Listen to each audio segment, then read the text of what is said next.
The first warning didn't come in the form of a shout, but an almost human hesitation in the glow of the screens. A red flash that ran like a fever across the row of monitors, reflecting off the glass windows and tinging the 8th floor with an aura of danger. The word "errorate" emerged multiplied, echoing off chrome surfaces, while the air conditioning continued to blow an indifferent chill, as if it had nothing to do with it. Arthur Montenegro, the blue-eyed man who collected magazine covers and contracts signed with fountain pen, felt his collar tighten around his throat. For a second, he saw his own image duplicated. Himself and the empire, himself and the failure. As if the building were a mirror tired of holding up so much certainty. Analysts stumbled over cables. Managers brandished words like rollback and failover in a prayerful tone. Cell phones vibrated with anxious messages from foreign investors asking what was happening with payment processing, digital wallets, and this so-called revolution that never fails. Mom, in the corner, pushing a cleaning cart between designer chairs and glass tables, Rosa Almeida, it stopped. The black cleaning lady, who was learning the language of machines on her own during the silent early mornings, recognized an irregular rhythm in the amber blinking of rack 9, 4 short blinks, 1 long blink, and understood that it wasn't dust, nor a whim. It was the network pulling its own tail, begging to breathe. The heart of the company had lost its rhythm, and no one had heard. No one except her. Before we delve into this amazing story, tell me which city and state you're watching from. Leave a comment and I'll reply with gratitude. And while you're at it, subscribe to the channel, turn on notifications, and like this video. We want to share more stories like this. The 8th floor had been designed to impress. White marble floors that reflected the glow of the light fixtures. Glass walls offering a view of the city in neon lines, work desks that seemed to float, chairs that hugged the backs of those in charge and those who obeyed. On the screens, graphs usually danced in green, arrows rose, indicators smiled. But that morning, the ballet turned into a funeral march. First came the latency notifications in the authentication service, then the payment gateway crashed. Finally, the clearing queue grew so thick that it began throwing transactions to the floor like an exhausted waiter dropping trays. The audible alarm, a sharp, not very loud but relentless sequence, banged against the glass of the meeting rooms and reverberated like a persistent mosquito. "Turn off the secondary cluster, no wait, bring up the east replica," someone shouted, while another tried to remember which key pattern had been rotated in the deploy. It was 9 o'clock. The digital clock on the wall read 2:17, when Arthur, his tie loosened, ran a hand through his hair and demanded, "I want the operation done standing up in 15 minutes. It was the phrase he always said, and it usually worked, in money, in logistics, in marketing. But with systems, willpower doesn't write code. And the silence that followed sounded like the first time a king discovers that the crown doesn't communicate with gravity. Rosa pushed the cart slowly, its soft wheels gliding across the marble, as if that scene belonged to her, not the other way around. She knew she didn't belong to that world, not officially. Her name tag said so, Facility Services. Her uniform was black and white, and her pockets held cloths and spray bottles. But in the dead of night, when the 8th floor breathed softly and the executives slept, she read, watched videos, copied diagrams from her brother's old notebook. James, a network technician who had left too soon. He wrote things like, "If you blinked like that, look for the loop," or "Redundancy without a map is a polite ghost." And she laughed to herself, finding poetry in cable labels. That night, as she walked through the glass corridor toward Coffee Station, Rosa noticed the detail that separates those who pass by from those who truly see. Rack 9 blinked out of sync. Rack 14 made a noise like a fan forcing its rotation, and Rack 3 seemed too timid with tiny lights, as if waiting for an invitation that never came. On the wall, a panel displaying the simplified topology showed the arrows forming a perfect 8, infinite. He laughed inwardly, but the amber glow belied the illustration. There was a path closed in on itself, a thread biting its own tail. On the other side of the room, the engineers were having their own opera. A light-bearded analyst was attempting a rollback emergency, but the system of snapshots it was issuing an error requesting synchronization keys that, mysteriously, it wasn't finding. A tall, high-haired engineer opened an observability tool and saw feverish red spots over the I/O latencies, while another frantically typed commands that would make any first-semester student blush with pride: System CTL status, Journal CTL, X, Netstat, IP link, show spanning. The problem was that the responses didn't match. Sometimes the service seemed to be working, other times it seemed like a ghost leaving footprints without showing up. Meanwhile, the customer service team was drafting a prepared letter in case they needed to apologize, and the legal department was breathing heavily, already imagining clauses of SLA and contractual penalties. Arthur paced in circles, a man accustomed to paying to make the world fit. His blue eyes scanned faces under the illusion that trust solves the laws of physics. "Who messed with the test topology?" he asked, his voice sharp behind the weariness. Silence. A manager coughed. Another looked down. Someone remembered that the previous week they had brought in a switch extra for an benchmark from the laboratory. And perhaps it had been switched back on when it shouldn't have been. The word perhaps landed on the table like dust on expensive porcelain, and suddenly everyone realized they were sweeping it under an invisible rug. That's when the most dangerous idea appeared: haste disguised as courage. "General restart," said a director, his fingers white from pressing Themus if it is blocked bycache. He turns around in fright.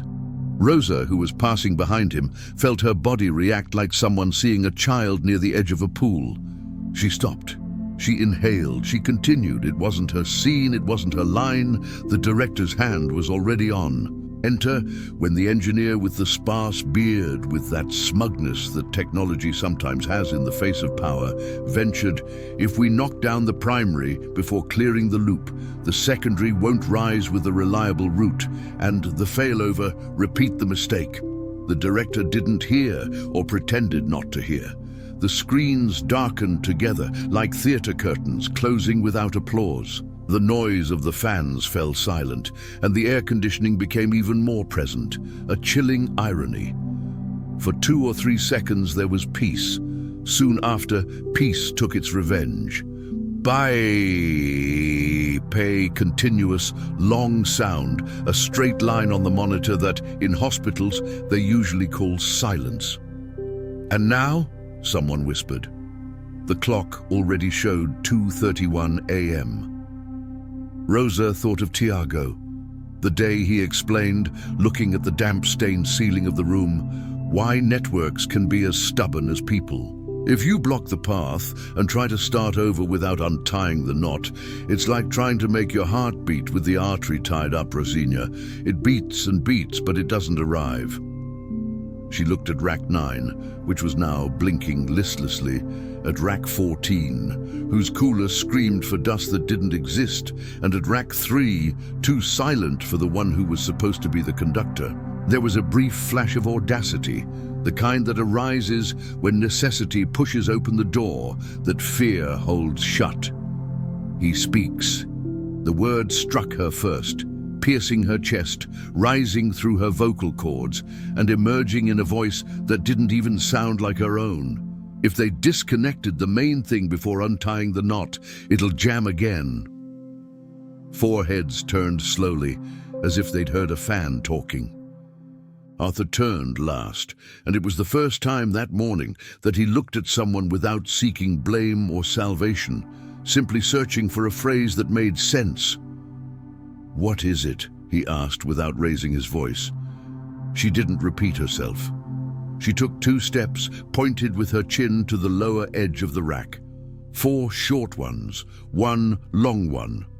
8 in drawing, infinite on the panel. If the switch. The test line was turned back on. The network is biting its own tail. The snapshot, he shouts that he can't find a way back. If he tears everything down without untying the loop, it will only create more silence. The engineer with the sparse beard widened his eyes, not because of the technical content, which he understood, but because he had heard him speak with that prosaic cadence, free of jargon used to hide fear. "It's not impossible," he stammered, "but for it to happen like this, someone switched labels or connected cables in a hurry. The director of Mouse." He crossed his arms, annoyed by the lexical intrusion of someone who didn't have a seat at the table. "And who are you to assert anything?" he asked, with a smile that suggested he knew which team he was on. "Rosa," he replied. "I clean when you've already left, and I study when no one's looking." The silence that followed was different. It had the weight of an evaluation, but also the fiber of the unexpected. Arthur breathed and the air entered. "And what would you do?" he asked, and the question itself startled him because he wasn't the type to ask questions. He was the type to give answers. She didn't look away. "Turn off channel 14 for 3 seconds. Unplug the ghost. Enable channel 7 next. Wait for channel 3 to take over. Then look for the snapshot cleaner before deploy at 9 p.m. If the panel stops singing like that, we can breathe." The "we" slipped out naturally, as if suddenly there was a collective in that room where, until then, everyone was fighting to save their own badge. The engineer with the sparse beard nodded slowly, like someone feeling out a new bridge before crossing it. Mouse, he opened his mouth, ready to thwart the heresy, but Arthur raised a hand, and for a moment, his authority found purpose. "Execute," he said. And the word wasn't a roar. It was a dry, almost humble invitation. No one moved for half a second, and then the keyboard began to click. Hands did what hands do when they decide to work together, and the impassive digital clock advanced to 2:36. Rosa took a half step back, the cleaning cart nestled behind her knees, and waited. Not like someone hoping for a miracle, but like someone recognizing mathematics when it finally finds its rhythm. Shut down. The sound of the 14th caused a sigh to cross the floor. The click of the electrical outlet. Switch. The ghost sounded like a cog in a gear snapping back into place. Thinnable. The 7 gave the impression that someone had opened a window in a stuffy house. The 3 blinked timidly, then confidently. The panel, which had previously sung out of tune, began to align lights as if calling each section of the orchestra by name. It wasn't salvation yet, but the rhythm had regained its way. And on Arthur's face, that face the world knew for its unwavering spirit, appeared the first shadow of something else. An undeclared acknowledgement that, in that early morning, gravity had shifted sides and the voice that could restore breath to the empire was coming, unexpectedly, from the quietest corner of the room. When the noise of the machines returned, still hesitant, like a lung remembering to breathe, the entire team was torn between disbelief and relief. Green lines began to timidly sprout on the screens. Link established, peer restored, token refreshed. It was like watching a heart start beating again. But no one celebrated. Fear still hung in the air on that floor. Arthur kept his gaze fixed on the woman who had defied protocol and restored the company's pulse. The blue glint in her eyes, once arrogant, now wavered between curiosity and doubt. "What was that?" he asked softly, almost to himself. Rosa adjusted her apron and replied, "The system just needed space to start communicating again." She spoke simply, but the clarity of her sentence cut through like clean code.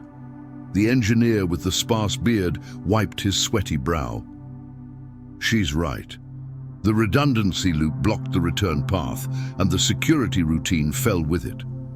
If we had restarted again, we would have lost the keys. Arthur didn't answer. He just stared at the screen where his empire blinked again, alive, obedient, and for the first time, he understood that it wasn't he who had saved it. While the engineers reorganized processes and resumed typing, Rosa walked away in silence. The sound of the cloth being wrung out in the bucket contrasted with the frantic clicking of the keyboards. It was the same sound as every night, but now it seemed to have a different weight. The sound of someone fixing something they shouldn't have. She remembered Tiago, the coffee-stained notebook, and the crooked notes. Machines are like us, Rosinia. They need to be listened to before they are sent. He always said that, and she always laughed. But now she understood. At that moment, the amber glow of the rack wasn't just a technical warning. It was a mirror, a reminder that the eyes that observe without being seen are often the only ones that truly perceive. Arthur stepped away from the group, pulled up a chair, and sat down. The room smelled of ozone and stale coffee. He ran his hands over his face, feeling the weight of years of command that suddenly seemed useless. "Who would have thought a cleaning lady would know more than my engineers?" he murmured, but without sarcasm, without arrogance. There was the genuine astonishment of someone who realizes the extent of their own blindness. On the other side, the director of Mouse, he was trying to regain his pride. "We were lucky." Arthur raised his head, looking at him with the calm of someone who has just crossed the edge of an abyss. "Luck is when we don't see who's really working for us." Then he stood up and went to Rosa. "What's your name again?" She stopped wringing the cloth. "Rosa Almeida, sir," he repeated slowly, as if memorizing a password. "Rosa Almeida." And then, something almost imperceptible, a brief, tired, but genuine smile. "Thank you." The early morning hours passed with the windows reflecting the sunrise. The system was still standing, but the atmosphere was different. The crisis committee dispersed, the legal department gathered paperwork, the analysts turned off their monitors one by one. When the room emptied, Arthur was alone, gazing at the city's reflection. The shadow of his own face mingled with the golden light that began to filter through the glass. The empire had survived, but some invisible cog within it had shifted. He remembered her words. The system just needed space to start talking again. And he wondered if that didn't apply to him as well. Rosa, in turn, walked to the storage room, put away the cleaning supplies, and sat on a small stool. Her hands were still trembling, not from fear, but from the awareness that what she had done would never be remembered in the next day's reports. She thought of Tiago, of how he dreamed of working in a place like that, and smiled. "Somehow, you came with me, bro." The clock read 6:04 a.m. The shift was ending, but the night still weighed on her eyes. When she left the building, the cold morning wind embraced her. She stopped on the sidewalk, looked up, and saw the golden Montenegro Tech logo shining again. She thought about how that company summed up the world. People who create systems for millions, but forget to see who keeps them alive. Hours later, the entire floor was a scene of relief. Journalists were informed that the problem had been resolved due to a minor technical glitch. Investors received reassuring messages, and the market began to breathe again.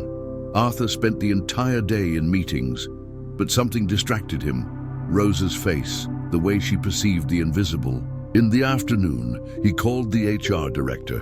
"I want the employment record of Rosa Almeida." The director blinked, confused. "A cleaning lady, sir?" "Potential networking skills," Arthur replied. "Find out what she knows and what she needs to learn." His tone was dry, but not cold. The director took a note, hesitantly. "May I ask the reason?" "Because if she hadn't been there yesterday, you'd be unemployed today." The sentence cut through the air like a blade. That night, Rosa returned home exhausted, but with a discreet smile. The neighbor across the street asked if her shift had been tough. "A little," he replied, "but it was worth it." While washing her hands at the sink, she looked at her reflection in the cracked mirror and murmured, "The machines are talking again."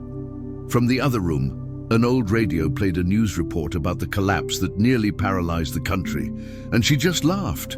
If the world knew what really happened, perhaps her name would be in the headlines. But it didn't matter. She didn't need headlines, just purpose. And on the other side of town, Arthur Montenegro was looking at the final report from the early morning hours. No data lost, no fines issued, no clients harmed. Everything was normal. But at the bottom of the document he had scribbled by hand, "Never underestimate those who listen to what you ignore." The next day would be long, and he already knew what he would do at dawn. He would change not only the protocols, but the way the company saw itself. And without realizing it, he was already changing the way he saw himself as well. The clock read 7:40 when Arthur Montenegro arrived back on the 8th floor. The sun was already streaming in oblique beams, piercing the high glass and gilding the marble floor, still bearing faint marks from chair casters, forgotten glasses, and the fine dust of a night no one wanted to remember. The team was already back, reorganizing reports, preparing for the press conference. Everything seemed under control, but the CEO walked differently. His step was still firm, though slower, and his blue eyes, instead of searching for culprits, seemed to be searching for meaning. There was a kind of new silence about him, the same kind of calm that comes when one understands the price of one's own ego. He passed the server room and stopped before the panel. The green lights now blinked in an almost poetic rhythm. They seemed to breathe. He smiled without realizing it. "The system just needed space to start talking again." He repeated Rosa's phrase, like a mantra that now made more sense than any campaign slogan. Downstairs, Rosa was finishing sweeping the main hall. Her legs still felt heavy, her body craved rest. But her heart beat lightly. The supervisor's phone rang. He answered and waved to her. "Mrs. Rosa, they asked you to go up to the 8th floor." She frowned. "8th? Now?" "He's the boss. Montenegro himself." She stopped. His name sounded like a siren inside her.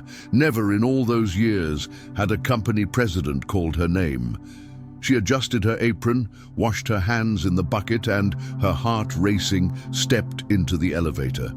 The window rose, and the interior mirror reflected her expression, a mixture of surprise and fear. Feeding, he announced his arrival. The doors opened, and suddenly that same floor that at night seemed like a distant planet was illuminated. Alive. Engineers, analysts, directors, all working, but with curious glances. Arthur stood near the window, his back to the city. "You can come in, Rosa." She took 2 hesitant steps. "Did you ask to see me?" "I asked." He turned, and for a moment she thought that face looked different, tired but human. "I wanted to thank you in person." Rosa lowered her head, not knowing what to say. "I only did what I saw, sir." "What you saw," he replied. "No one else saw." He walked to the table, opened a folder and took out an envelope. "Here is your new assignment." She froze. "New role?" "Starting today, you'll be part of the infrastructure team. We'll fund your certification, and I want you to have a technical mentor." The silence between them lasted for seconds, long enough for Rosa to wonder if she was awake. "I don't have a college degree." "And what does that matter?" he replied with a half smile. "I have an MBA, and I almost brought the company to its knees yesterday." She couldn't contain her laughter. It was quick, shy, but real. And that laughter pierced something within him, breaking down an invisible wall that had separated worlds for a long time. The HR director entered with the contract in hand, trying to maintain his composure. Arthur signed it and handed the pen to her. "Welcome to the team, Miss Almeida." She held the pen as if holding a promise. Her hands trembled. Her heart seemed to echo through her fingers. When the final stroke met the paper, something shifted in the air. It was more than a signature. It was a new beginning. "Thank you, Dr. Montenegro." "Arthur," he corrected, smiling. "In here, we're all people." The following days passed like a fresh wind through previously closed corridors. Rosa's name began to circulate in meetings, reports, and even in the hallways. Some looked at her with respect, others with unease. There were those who whispered that it was luck, that she guessed correctly, but Arthur personally refuted every attempt to diminish her achievement. Luck is stumbling on the right path. She knew how to walk it. One afternoon, while reviewing logs on the new terminal she had been given, Rosa noticed something no one else had: a routine program to restart systems at 3 a.m. without prior verification. A simple but dangerous error. She typed a command to disable the sequence and notified the coordinator. "I found this. It might cause a crash." He looked, surprised. "How did you notice?" "The blinking pattern. It was different yesterday." He blinked. "Do you see sound? Hear light?" She laughed. "Machines talk, you just have to pay attention." The phrase spread. In a short time, engineers were repeating to each other, "Listen to the machines, like Rosa does." Arthur, on the other side of the glass, watched with quiet pride. Something within him was increasingly opening up to the kind of sensitivity he had spent years trying to suppress. He, who thought leadership meant speaking louder, was now learning that it meant listening. The following week, a meeting of directors was scheduled. Arthur arrived punctually and, before the group, projected a slide titled "Lessons from a Failure." When the system crashed, it wasn't the hardware that failed, he said, pacing slowly around the room. It was us. Everyone watched him in silence. Arrogance blinds as much as mistakes.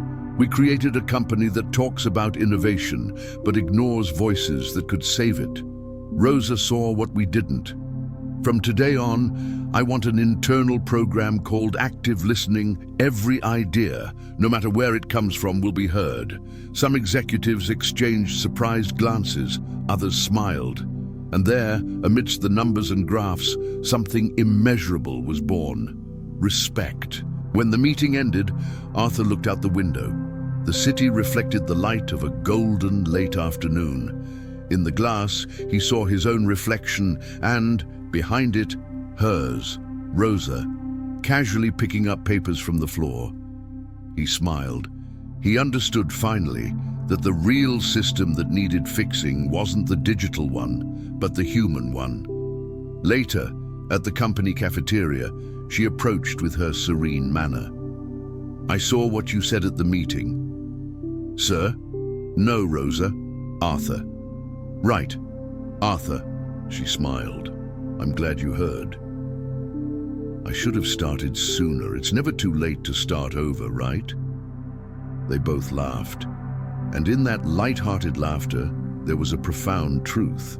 The company might be made of cables and codes, but what made it work was the heart of invisible people like her, people who, for the first time, were beginning to be seen. On Friday, a week after the collapse, Montenegro Tech awoke differently.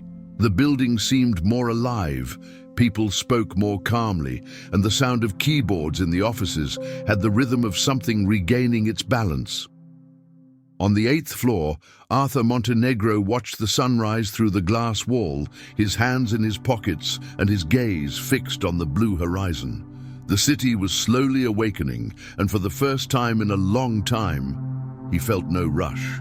On the other side of the room, Rosa Almeida was explaining to two young engineers how the redundancy protocol worked. She spoke simply, but the way they listened made it clear that they were in the presence of someone who inspired more than manuals. "When you see the light flashing like that, it's not a malfunction, it's the system asking to be heard," she said, pointing to the demonstration rack. "Some machines speak loudly, Some machines whisper. We just need to learn the language of each one. The boys were taking notes, curious. Arthur watched from afar, a discreet smile forming at the corner of his lips. He remembered when he himself used to talk like that, at the beginning of his career, before the numbers overwhelmed him. Later, he asked them to prepare the main auditorium. He wanted to bring together all sectors of the company, from programmers to security guards, from analysts to cleaning staff. When the clock struck 5:06 p.m., hundreds of employees settled into their seats, whispering about the reason for the unexpected meeting. Rosa, sitting discreetly in the last row, observed everything with curiosity. Arthur went up on stage without a tie, wearing a simple shirt, with a serene expression.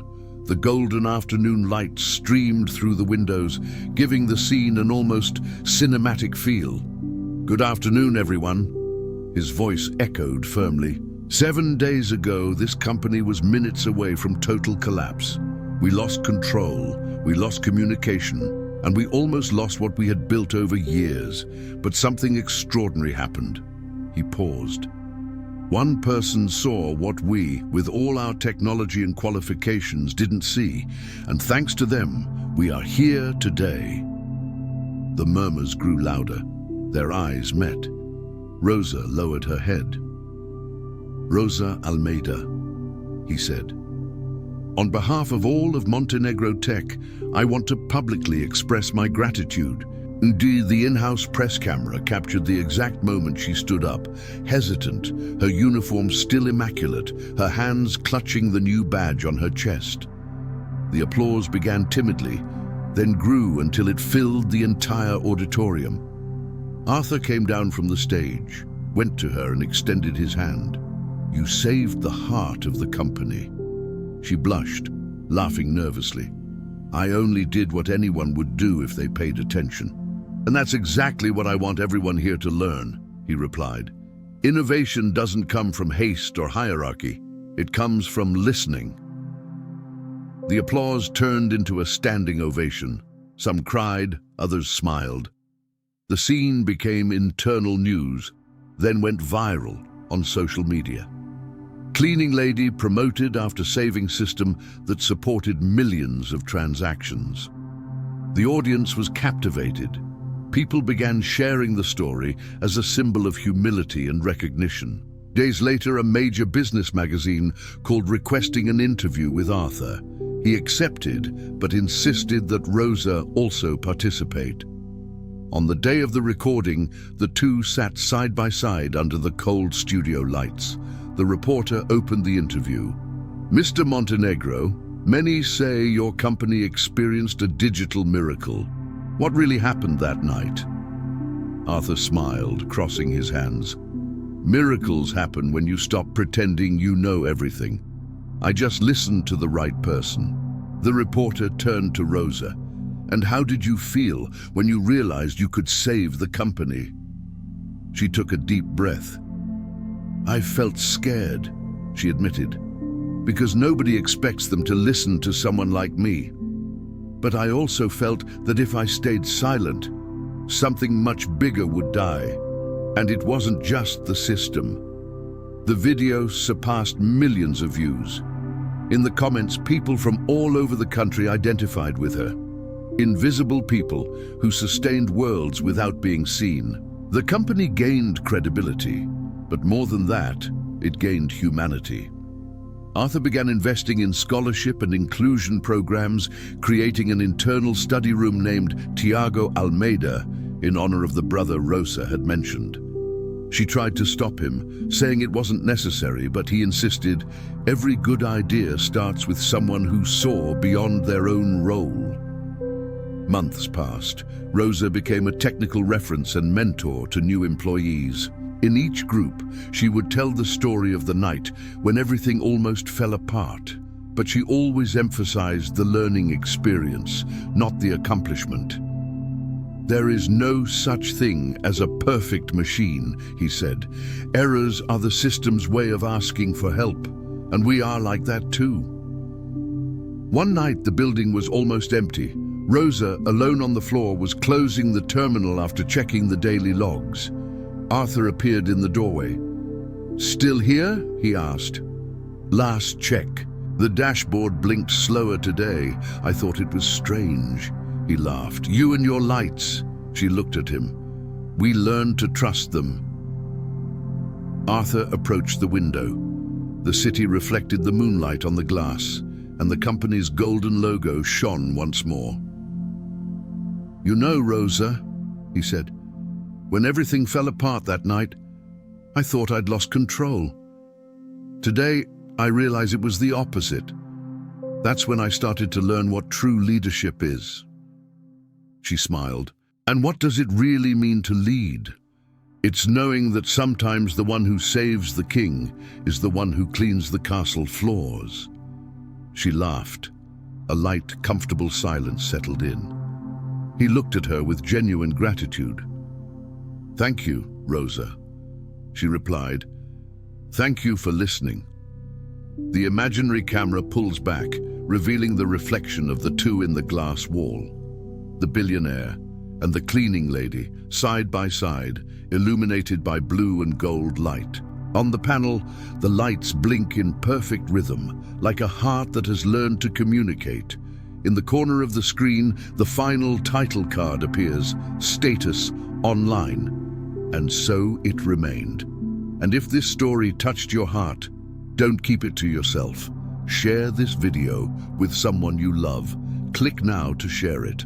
Like this video, subscribe to the channel, and turn on notifications so you don't miss any of the upcoming stories we're preparing with great care for you.